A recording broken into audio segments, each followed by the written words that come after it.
Sūnaus dvasia mūsų širdyse, pagal Pauliaus laišką Galatams. Laidoje kalba sesė Linda Ceple. Skambės pirmoji paskaita. Iš tiesų, šventasis Pauliaus laiškai, tai yra mūsų tikėjimo turbūt tokie pagrindiniai kūrėjai. Šalia Evangelijų Pauliaus laiškai yra labai įspūdingas toks tikėjimo palikimas, tikėjimo fundamentas, ant kurio laikosi visas bažnyčios mokymas ir taip toliau. Tarp šitų laiškų yra įvairūs laiškai skirti įvairiom bendruomenėm. Ir toks laiškas Galatams, kurį mes žvelgsime ir pagal kurį vystysime mūsų temą, jis išsiskiria tuo, kad tai yra piktas laiškas. Laišką Galatams rašo piktas Paulius, jis yra supykęs ant Galatijos bažnyčių bendruomenių. Kodėl? Ir ką jis su to daro, ir kodėl jis supyko, ir kaip jis sprendžia tuos klausimus, apie tai mes irgi kalbėsime. Ir tam konflikte tarp Pauliaus ir tų bendruomenių surasime tą perlą, kurį Paulius per šitą ginčą nori išryškinti ir jis įvairiais būdais, iš įvairių pusių bando išryškinti, ir tai yra dvasios gyvenimą mūsų širdyje. Tai su Dievo pagalba. Vardant Dievo Tėvo ir Sūnaus ir Šventosios dvasios. Tėve mūsų, kuris esi danguje, teesie šventas tavo vardas, teateinie tavo karalystė, teesie tavo valia, kaip danguje, taip ir žemėje. Kasdienės mūsų duonos duok mums šiandien ir atleisk mums mūsų kaltes, kaip ir mes atleidžiame savo kaltininkams, ir neleisk mūsų pagundyti, bet gelbėk mus nuo pikto. Amen. Yra tokie senovės žydų raštai, kurie aiškina Seną testamentą, aiškina įvairius Biblijos fragmentus. Yra Talmudas, bet kiti yra dar raštai, kurie vadinasi midrašas, midrašiniai posakiai vadinami. Juos rašė rabinai, įvairius tikėjimo mokytojai, kad žmonės geriau suprastų Bibliją. Tai labai mėgstu, jie labai tikrai tinka, ypač Seną testamentą aiškinant, bet šį kartą paėmiau kažką, kas būtų kaip motyvas mums einant į Naują testamentą ir būtent į mūsų temą. Ir tai yra midražinis tikėjimas, tai yra, reiškia, žydo tikėjimas, kurie nėra priėmę Kristaus, bet remiantis Senų testamentu, bet nuostabus sakinys. Ir tai skamba taip: kai ateis išganymas, dvasia, kuri pradžioje tvyrojo virš vandenų, vėl užlies visą kūrinyje. Kai ateis išganymas, dvasia, kuri pradžioje tvyrojo virš vandenų, tai yra kūrimo dvasia kūrėja, vėl užlies visą kūrinyje. Apie tai ir kalbėsime šitos 4 ketvirtadienius. Bet šiandien bus tokia truputį įvadinė tema, žinau, kad jos nebūtinai yra pačios įdomiausias, bet ji mums reikalinga, nes vis tik šitą temą eisime tokiu gana teologiniu, rimtu žvilgsniu. Ir įspėju, ne visada bus labai lengva, nes laiškas nėra labai lengvas, nes daug atsiliepimų į Seną testamentą mes taip kartais pažiūrėsime, kodėl Pauliaus kalba vienaip ar kitaip. Čia Pauliaus stilius irgi nėra pats lengviausias ir kartais taip žiūri į tą eilutę ir ką čia nori pasakyti. Bet bandysim per tai eiti į priekį. Vienintelis iš Pauliaus laiškų, kuris prasideda nemandagiai. Gerai, jeigu turite atsivertę dabar laišką Galatams, kas būtų gerai, tai sakysite, net ten labai gražiai prasideda, ten su malda ir palinkėjimais. Bet jeigu palyginsite su kitais Pauliaus laiškais, tai ta palinkėjimai ir malda yra labai trumpi, o paskui prasideda barimas Pauliaus. Jeigu mes išverstume, tai maždaug skambėtų: sveiki, bet neišmanėliai, ką aš jums dabar noriu pasakyti. Jūs esat kieta širdžiai ir kieta kakčiai. Maždaug taip. Toks maždaug būtų šiuolaikinio laiško stilius, jeigu Paulius rašytų dabar. Paulius, pagonių apaštalas, keliauja toliausiai iš visų kitų. Jis vykdo tokias 3 misijinės kelionės didelės ir jau pirmoji misijinė kelionė jis atkeliauja ir skelbia Evangeliją ir Galatijoje. Ir Paulius, kuris iš čia iškeliavęs, aplanko Kiprų, Patos salą, Pamfiliją, Antiochijos Pizidiją ir tada Ikoniją, Listrą, Derbę, tai yra Galatijos miestai. Ir Paulius visur kuria bendruomenės. Galatija, iš kur iš viso atsiradęs, kas tai per žmonės, kas ten gyvena, tai yra iš pradžių, reiškia, ten atvyko tokios keltų gentis, iš kurių ir yra kilęs tas pavadinimas Galatija. Tačiau po to į tuos vietinis, reiškia, apgyvenamus rajonus, galim sakyti, buvo prijungta didesnė teritorija. Taigi tai jau buvo įvairi mišri liaudis, kuri čia gyveno. Ir, kaip jau sakiau, didžiausi miestai tai yra Listra, Derbe, Ikonija, Pizidijos Antiochija. Tai buvo helenizuoti ir romanizuoti miestai. Tuo metu Romos imperija, romėnų reiškia įstatymas ir graikų kultūra, galime sakyti taip. Tačiau taip pat šituose miestuose egzistavo gausi ir žydų bendruomenė šitoj provincijoje, nes čia visai netoli yra ir Tarsas, tai yra Pauliaus gimtasis miestas, tai žinom, Paulius yra žydas su Romos imperijos pilietybė, kilnus žydas. Taigi, mišrios, sakytume, Biblijos kalba kalbant, žydų ir pagonių bendruomenės čia gyvena. Ir Paulius atvyksta iš tuos miestus ir jis skelbia Evangeliją visiems, tiek žydams, tiek pagonims. Ir tiek žydai, tiek pagonis priima Evangeliją ir pasikrikštyje. Ir jau čia pirmoji misijinė kelionė, reiškia, atsiranda tam tikrą įtampą. Ir mes toliau kalbėsime, iš kur ta įtampa atsiranda būtent tarp žydų ir pagonių. Ir štai laiškas ir suksi šitą įtampą paskui. Greičiausiai laiško parašymo laikas buvo apie 48-49 metus. Tai yra pirmo šimtmečio po Kristaus 48-49. Tai yra 15 metų maždaug po Jėzaus mirties ir prisikėlimo rašomas šitas laiškas Galatams.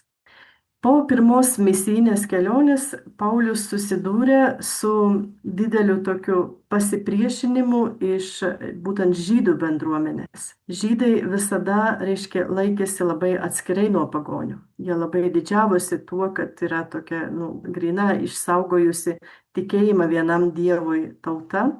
Ir staiga įsivaizduoja tą sąmyšį. Čia mums, aišku, sunku įsivaizduoti, bet maždaug tą sąmyšį, kad štai žydas skelbia kaip ir atnaujinta ar ne tokia žydiška religija, čia taip grubiai tariant, bet staiga ateina visi, kam negėda. Taigi žydai ne prieš. Ir anksčiau būdavo nemažai vadinamų prozelitų iš pagonių, kurie norėjo prisijungti prie judaizmo. Tačiau būtina sąlyga buvo tam tikra prasme tapti žydų kabutėse.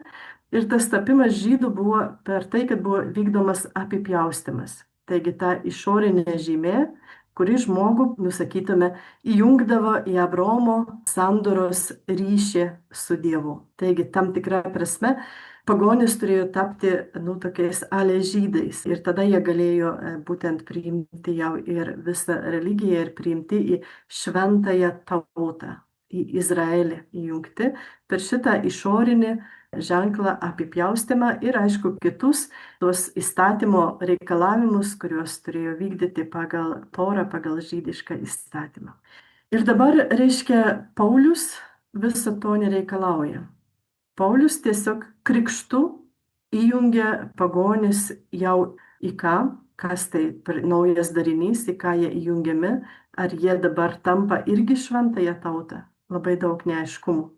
Ir iš žydų kyla didelis, kaip jau sakiau, pasipriešinimas. Viena dalis, ta žydiškoji, neortodoksinė dalis, sako, jog visi pagonys turi būti, kad jeigu nori būti krikščionimis, jie irgi turi įsijungti į Izraelį. Turi tapti tą šventąją tautą per išorinius ženklus, turi būti apipjaustyti.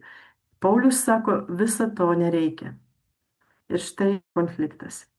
Maždaug šituo pat metu, apie 48-50 metus, Jeruzalėje įvyksta pirmas bažnyčios susirinkimas. Dabar mes turim daug bažnytinių susirinkimų, paskutinis buvo Antras Vatikano, o pats pirmasis vyko Jeruzalėje apie 50 metus po Kristaus. Ir pagrindinis klausimas čia ir buvo, ką daryti su pagonimis, kurie nori pasikrikštyti.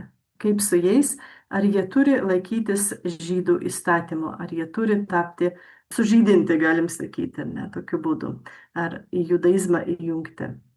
Ir Jeruzalės susirinkimas nusprendžia, kad tai nereikalinga. Kad pagonims, kad jie taptų irgi šventą tautą, kad priklausytų Dievui, kuris jau dabar yra Kristaus paskelbtas, Jėzaus paskelbtas Dievas, užtenka krikšto. Kad Jėzus jau kitų būdų sujungia žmonės į šventąją tautą. Apie tai paskui kalbėsime daugiau.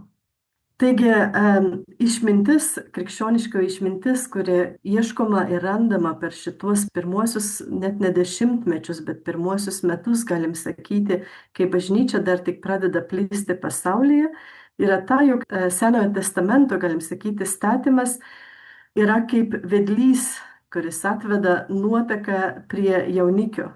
Jėzus tai yra kaip jaunikis. Ir likti prie senojo įstatymo būtų kaip bandymas likti su tuo vedliu vietoj to, kad eiti toliau su jaunikiu ir tapti žmona. Bet tiesiog netikėjimas kaip ir jaunikio meilė ir jo troškimu susituokti.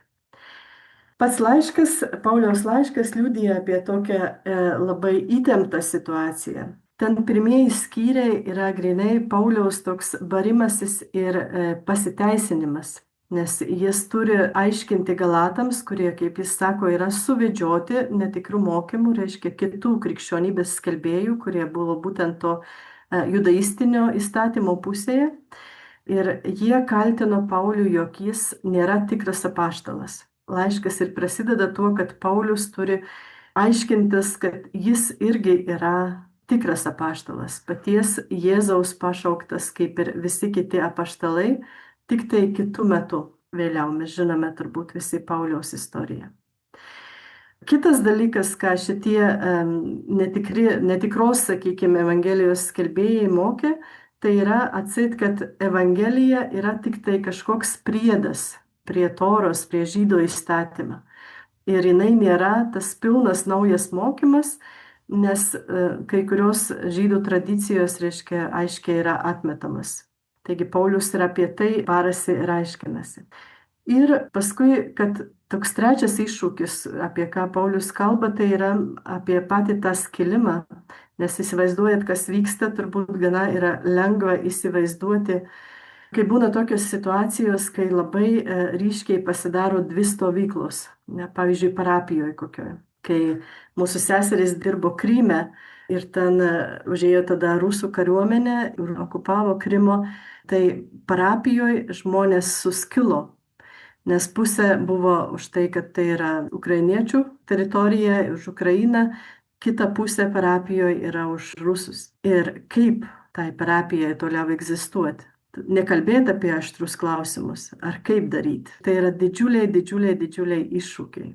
Mes šiuo metu mūsų valstybėse gal kažkokius mažesnius patirime iššūkius. Pas mus Latvijoje šiuo metu apie Stambulo konvenciją yra, kai krikščionis skyla ir vienas kitą keikia.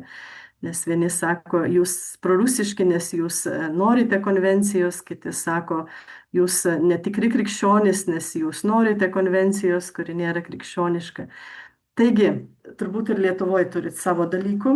Taigi, tas pats kažkas vyksta panašaus Listroje, Ikonijoje, Derbe, Galatijos miestuose, kai naujai įkurtos bažnyčios, ką tik pradėjusios savo gyvenimą, jos gresia didžiuliai skilimai, nes būtent dalis krikščionių yra už seną įstatymą, o kiti ne. Taigi įtampa ypač tarp žydų ir pagonių. Apaštalas Paulius savo laiške aiškina, jog jo apaštalavimas tikrai yra dieviškos kilmės ir kad tikrai užtenka tikėjimo Kristumi, krikšto, ir nėra būtinas jau visi tie senojo įstatymo apeigos. Ir kad, kaip jau sakėm, įstatymas buvo tik tas, kuris atvedė iki Kristaus. Jis buvo auklėtojas, kuris atvedė, o štai dabar jau yra ta tikroji šviesa pasirodžius. Ir kad Kristuje nėra skilimo, kaip Paulius rašys tam pačiam laiške, tą nuostabų, Kristuje nėra nei žydo, nei graiko, nei vyro, nei moters. Nepaneigiant identiteto, bet kad mes esame taip sujungti, kad šitie mūsų identitetai ar kažkokios nuomonės neturi tapti skilimo priežastimi. Nes Kristuje visi randa vietą.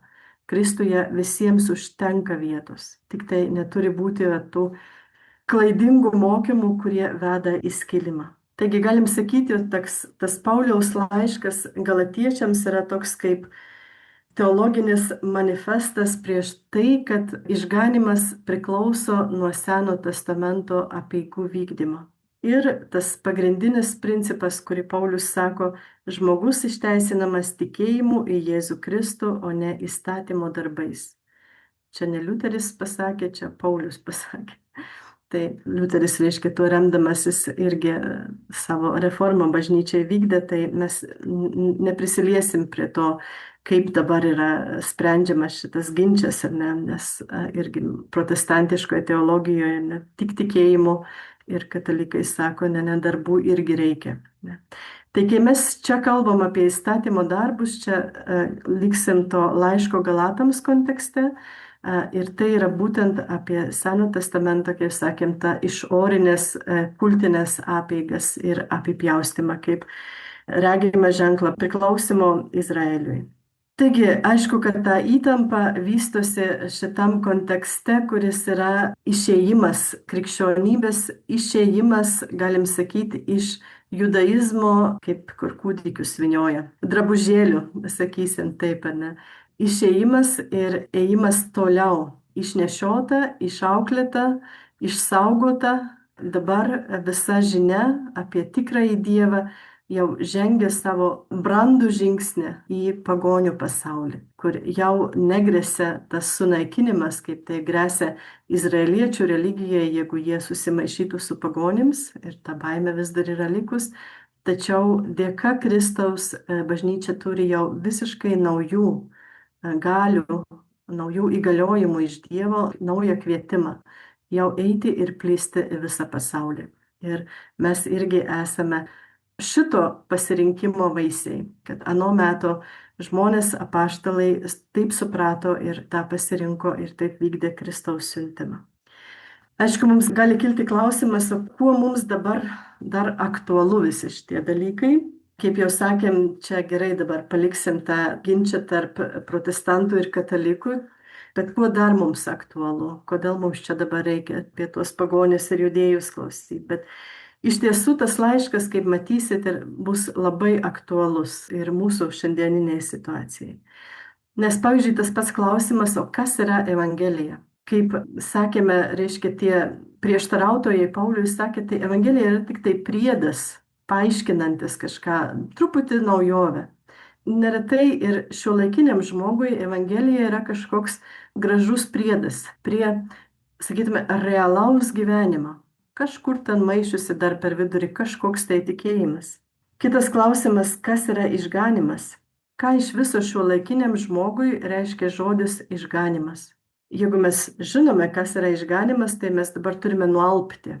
Jeigu taip visa širdim dabar ir protų suvoktume, kas yra išganimas, mes gal nenumirtume, kaip rašo Senam testamente, pamatysi Dievą ir mirsi, bet mintis ta pati, mes neatlaikytų mūsų širdis. Išganimas tai yra padovanotas amžinasis gyvenimas. Ir ne kažkaip tęsiant savo dienas iki nuobodžios amžinos dienos, bet tai yra pilnas gyvenimas, kai būsime kaip Dievas. Būsime su Dievu ir kaip Dievas. Bet štai tas yra mūsų tikslas, mūsų lemtis, tai yra tai, kas yra išganimas. Ar mes taip jį suvokime? Nes gal svarbiau, tiesiog gerai jaustis, kad pasisektų doras gyvenimas, gražiai gyventi šiame pasaulyje, kad nebūtų gėda kitiem ir savo. Vaikai, kuriuos paliksime. Daug dalykų, kurie atrodo, kaip ir svarbesni, o kas kitas išganimas, kaip nors, galbūt ten kažkas yra. O galbūt tai yra mūsų laikų įstatymas ir tarnavimas jam, prie ko mes esame prisirišę ir nesileidžiame į tą skrydį, kas yra šventoji dvasia mūsų širdyje. Apie tai dar vėliau kalbėsim. Nes tikrai ir mes visi ir šiandien turime savo įvairiausių apipjaustimo formų, kuriam bandome kažkaip įsirašyti į šiandieninį, sakysime, pasaulį. Arba toks klausimas, kas yra laisvė? Daryti, ką noriu, ar tarnauti? Taigi, tai yra įtampa iš tikrųjų, kuri yra kiekvieno laikmečio, kiekvienos kartos žmonėms sava. Šita prasme, nėra jinai normali, bet mes galėtume sakyti normali, nes tai yra įtampa, kurioje reikia gyventi. Mes, kaip ir kiekvienos kitos kartos žmonės, norime vėl ir vėl pabėgti nuo išganimo į pastangą tiesiog būti geriems Dievui arba žmonėms. Gerai, Dievui, jeigu kalbam religiniam kontekste.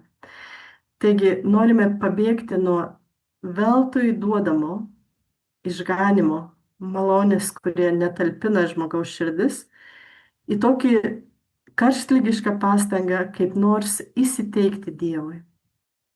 Nuolatinė pagunda ir nuolatinis Dievo atsakas.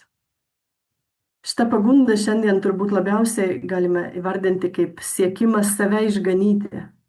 Pozityviai kažkaip mąstant, elgiantis, siūskime gerų minčių, rašo Facebookas. Ar agnosticizmas, kai aš nežinau, ar Dievas yra, gal nėra, bet aš jam netrukdau ir jis man netrukdo, maždaug taip paprastai apibūdintume. Agnosticizmas savo giliausia prasme yra savęs saugojimas nuo išganimo. Kaip nekeistai tai skambėtų, nes tiesiog to yra per daug, aš noriu likti žmogaus ribose. Taip, išganimas visada yra kažkas per daug žmogui. Tai yra Dievo perviršis, tai, ką Dievas duoda, mes sakytume, per daug. Mes žmogiškai nespėjame palaukti Dieve mūsų, o jeigu tu nelauki, tai mes apsisaugosime kažkaip, nes jau kažkaip ne taip. Kaip rašo Hedris Nouenas, didžiausia mūsų dvasinė drama yra ta, kad mes neleidžiame savo būti mylimi taip, kaip Dievas mus myli. Galatai, grįžime pas Galatus, kuriems Paulius rašo, nėra kažkokie blogiečiai, moralinė prasme. Nors, kaip jau sakiau, laiškas yra pikčiausias iš visų. Blogiečiai buvo korintiečiai. 2 laiškai net parašyti, irgi ten pabarimų nemažai, nes Korintas buvo uostamiestis, kur tikrai klestėjo daug negerų dalykų, kaip prostitucija ir daug kitų ydų. Ir tas atėjo ir į krikščionių bendruomenės tos ydos. Ir tada Paulius labai su tuo kovojo. Bet įdomu, kad jo vis tik balsas nėra toks dar griežtas, kaip kai rašo Galatams. Kas yra Galatai? Naudojant Jėzaus palyginimą, mes galėtume sakyti, jog jie yra tie vyresnieji sūnūs. Nes vienas yra kaip ten su tais palaidūnais elgtis, o kaip tą vyriausiąjį sūnų įvesti į namus. Kaip jam paaiškinti. Mes galėtume sakyti, jie yra tokie super krikščionys. Jie kaip tik Paulių kaltina, kad jis nėra tikras, kad jis nepakankamas, kad jis netikras apaštalas ir yra klaidina žmonės. Kaip ir tada, taip ir šiandien dauguma klaidų ir nesantaikų kyla ne iš blogos valios, o iš blogo skirimo. Kai mes neskiriame, kur tikrasis gėris ir kur jau yra blogis, kur prisirišame prie kažkokių tarpinių dalykų ir pasiduodame skilimo pagundai. Pasiduodama norui būti ypatingesniu, matuotis tikėjimu su kitais ir taip toliau. Ir tie visi yra tokie slidūs dalykai, kur reikia daug įžvalgos ir daug pasitikėjimo ir vėl grįžimo prie to, kas yra esmė. Kodėl mes norime tikėjimu atrodyti geresnį už kitus, apsisaugoti netgi tikėjime nuo kitų? Vėlgi, čia tas žodis saugumas iš tikrųjų. Ir nesaugumas vėl ateina iš to nepasitikėjimo Dievu. Jeigu kitas bus geresnis už mane, gal aš liksiu tas blogesnis ir kas tada su manim bus.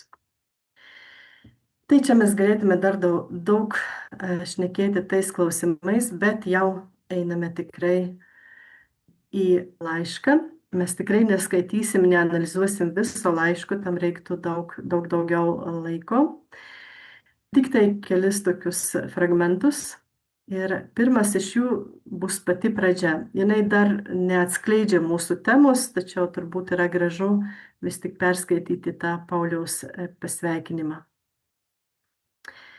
Taigi, Paulius pašauktas apaštalų ne žmonių ir ne per žmogų, bet paties Jėzaus Kristaus ir jį prikėlusio iš numirusių Dievo tėvo. Ir visi su manimi esantis broliai Galatijos bendrijoms.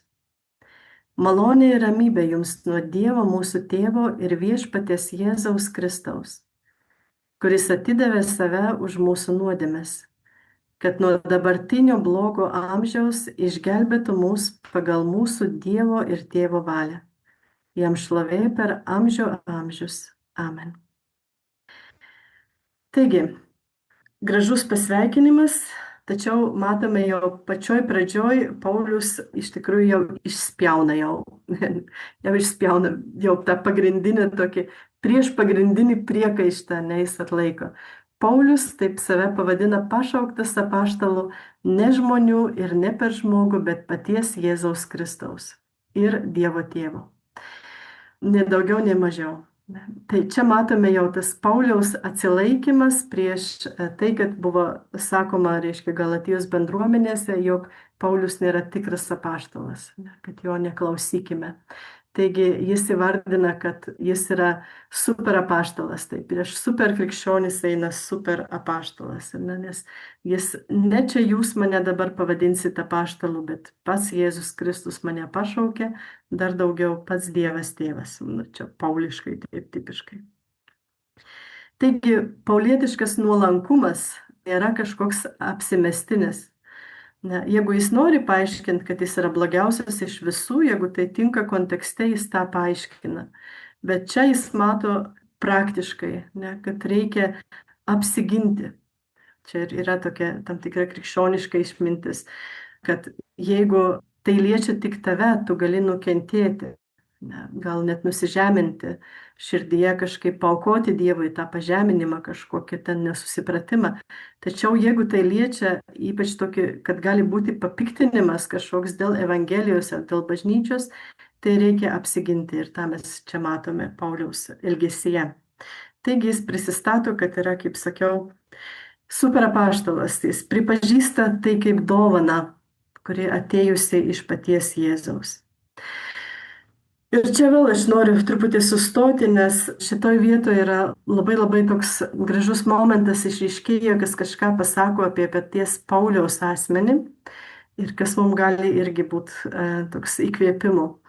Štai šitas išsireiškimas paties Jėzaus Kristaus yra labai Pauliui sava. Jis dažnai prisistato būtent kaip Jėzaus Kristaus.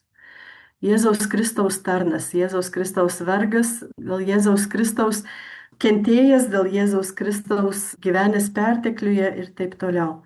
Kitais žodžiais tariant, iš tikrųjų, kai skaitai Pauliaus laiškus ir pradedi jausti jo tą širdį, tai ten ir lieka taip, juodom raidėm galim pabraukti. Jam esmė yra būti Jėzaus Kristaus. Jau girdėjome, kad Paulius iš tikrųjų antram skyriuje suformulavo tą pagrindinį teiginį: žmogus nuteisinamas ne įstatymo darbais, bet tikėjimu Jėzumi Kristumi. Mes prie to nesustosime. Tai yra ta mintis, ką Paulius nori pasakyti. Dabar kaip tokį svarų įrodymą jis pateikė tiesą, kad jie jau yra gavę šventąją dvasią. Ne įstatymo darbais, bet jau yra tiesiog gavę. Ne dėl darbų, sakykime taip, bet kad darbus atliktų paskui. Tai yra katalikiškas mokymas iš tikrųjų. Mes irgi galime iš karto savo pritaikyti, argi mes negavome dvasią, kai dar buvome maži kūdikiai ir dar nieko nebuvome padarę dėl Dievo. Nes šventąją dvasią mes gauname jo pirmiausiai per krikštą ir paskui kaip užtvirtinimą dvasios dovanų dar antras eina sakramentas, tai yra sutvirtinimas. Taigi turime dvasią ir dvasios antspaudą sieloje. Nepajudinama, tai yra du sakramentai, kurie yra vadinami neišdildomi žmogaus sieloje. Kai žmonės dabar kartais prašo, kad nuimtų nuo jų krikštą, kažkaip ten yra prašymas bažnyčiai, kurie turi kažkokių nuoskaudų bažnyčiai. Tai geriausiai, ką gali padaryti, sako, užsienį, tai išbraukti iš tų krikšto metrikų, bet to antspaudo krikštą jau niekas negali žmogui nuimti. Jis jau yra gavęs tą dvasią. Ir jeigu jis tik grįžta, ta dvasia vėl yra aktuali gyva jo sielai. Ar mes ją gavome todėl, kad kažką padarėme? Ne, todėl, kad mūsų tėvai buvo tikintis. Ar mes patys įtikėjome ir paprašėme krikšto. Taigi paklusdami tikėjimo skelbimui, kai antroje eilutėje sako Paulius. Ne, tai ir mūsų gyvenime taip pat. O neprotingi Galatai. Čia neina kalba apie tai, kad jie būtų neprotingi intelekto stoka, čia vėl eina tas įžvalgos stoka. Bet žodis turi tokį moralinį atspalvį. Tai yra žmogus, kuris nenori būti protingu. O tai pas Paulių yra vienas iš pagrindinių dalykų, dėl ko grėsia pražūtis. Kai žmogus sąmoningai atsisako suprasti, nes jis ten, kai vardina tuos, kurie neturės išganimo, tai tarp jų yra ir kvailiai.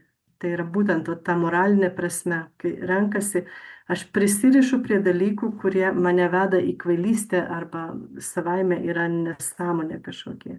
Ir aš užsikietinu, tame prisirišu prie to ir neinu į priekį. Yra toks Midrašo pasakojimas apie tai, kad žmogus yra kaip molis. Jeigu žmogaus širdis yra minkšta, atvira, tada žmogus yra kaip minkštas molis, jį galima formuoti. Ir toks molis yra naudingas ir iš jo galima sukurti naudingų ir gerų dalykų. O jeigu molis jau sukietėja, tai kas belieka? Niekam netinka. Midrašas sako, tai yra žmogus, kuris mato raides ir girdi žodžius, bet iš tikrųjų nei mato, nei girdi.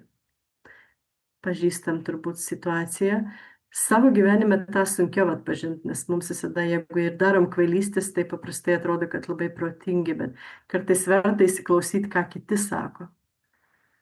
Ir melsti ypač iš Dievo tos minkštos širdies, kad Viešpatie esu atviras tau. Kasgi apkerėjo jūs, klausia. Žmogus, kuris yra apkerėtas, tai yra žmogus, kuriam atimta laisvė. Taigi čia Paulius turbūt turi omeny tuos skelbėjus, netikrus Evangelijos skelbėjus, kurie vertė priimti, reiškia, tą išorinės formas įstatymo ir neleido žmonėm iki galo suprasti Dievo malonės. Taigi jūsų laisvė yra atimta kerais tam tikrais, kuriems akivaizdžiai buvo nupieštas nukryžiuotasis Jėzus Kristus.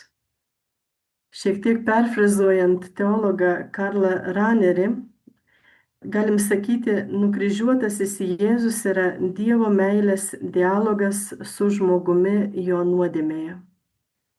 Taigi tai yra malonės paveikslas. Dievo meilės dialogas su žmogumi jo nuodėmėje. Tai yra nukryžiuotasis Jėzus. Kai mes bėgame nuo šito dialogo, kai mums atrodo, kad ta nuodėmė yra kliūtis šitam dialogui, tai mes bėgame nuo nukryžiuotojo Jėzaus, kuris jau toks silpnas pasidarė, kad mes bet kuriam savo silpnume galėtume jam atsiverti iki galo.